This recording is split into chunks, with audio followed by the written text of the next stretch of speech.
Bonjour chers élèves, aujourd'hui on va aborder une nouvelle leçon de grammaire. Le titre, la phrase affirmative et la phrase négative. Mais tout d'abord, on va faire un petit rappel. C'est quoi la phrase? La phrase se compose de mots que l'on sait mettre en ordre parce qu'on en sait parler. Elle veut dire quelque chose. Si on l'a dit à quelqu'un, il comprend. Une phrase écrite commence toujours par une majuscule et se termine par un point. Exemple. Le maître interroge Rachid. Cette phrase, bien sûr, commence par une majuscule et se termine par un point et elle a un sens. Il y a d'autres points, comme le point d'interrogation, pour poser une question. Le point d'exclamation, pour montrer qu'on est surpris. Et les points de suspension pour montrer qu'on n'a pas tout dit ou qu'on hésite ou qu'on réfléchit. Et maintenant, chers élèves, on va découvrir notre leçon d'aujourd'hui. Je suis le premier. Je peux dire oui, je suis le premier. Je ne suis pas le premier. Je peux dire non, je ne suis pas le premier. Voyez bien, la deuxième phrase est le contraire de la première phrase. On a exprimé la négation dans la deuxième phrase en utilisant les mots ne et pas. Ces deux petits mots encadrent le verbe être qui est conjugué au présent. Un autre exemple. Je suis toujours le premier. Je ne suis jamais le premier. On a exprimé la négation en utilisant ne et jamais, qui encadre le verbe qui est conjugué. Alors, on va dire ne plus un verbe conjugué, plus jamais ou pas, ou un autre mot, exprime la négation. On va voir ça. Je retiens. Une phrase négative est une phrase qui dit le contraire d'une phrase affirmative. Exemple. La pluie tombe. La pluie ne tombe pas. Voyez bien, ne est pas encadre le verbe tomber qui est conjugué au présent. Alors, la deuxième phrase, c'est une phrase, oui, négative.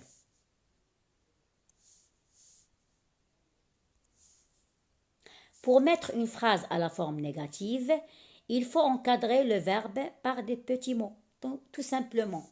Alors, ces petits mots sont ne pas, ne plus, ne rien, etc.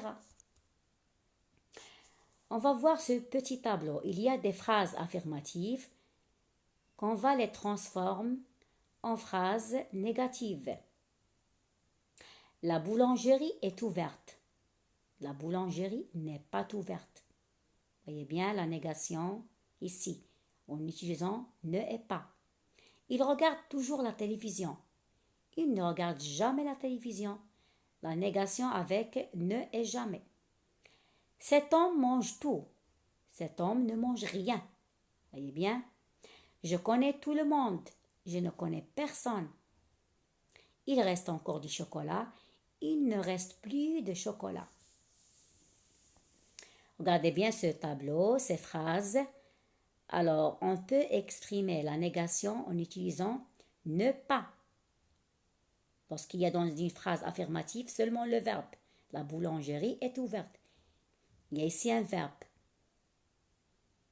Mais dans la phrase négative, je peux dire la boulangerie n'est pas ouverte. Je vais encadrer ce verbe avec ne et pas.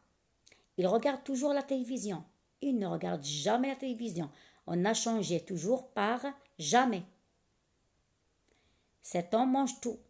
On a changé tout par rien. Je connais tout le monde. On a changé tout le monde par personne. C'est le contraire ici toujours. Il reste encore du chocolat. Il ne reste plus de chocolat. On a changé encore par plus dans la phrase négative.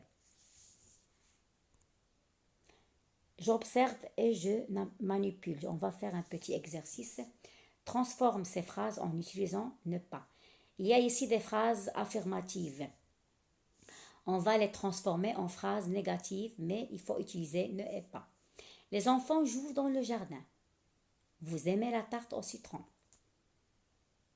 Tu cherches tes lunettes. Alors, je vous donne un petit moment pour réfléchir. Il faut faire attention au verbe qui est conjugué. Allez, mes élèves. Oui. On va passer maintenant à la correction. Les enfants jouent dans le jardin. Je peux dire les enfants ne jouent pas dans le jardin.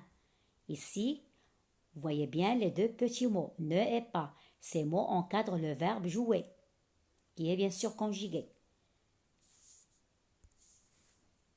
La deuxième phrase, vous aimez la tarte au citron.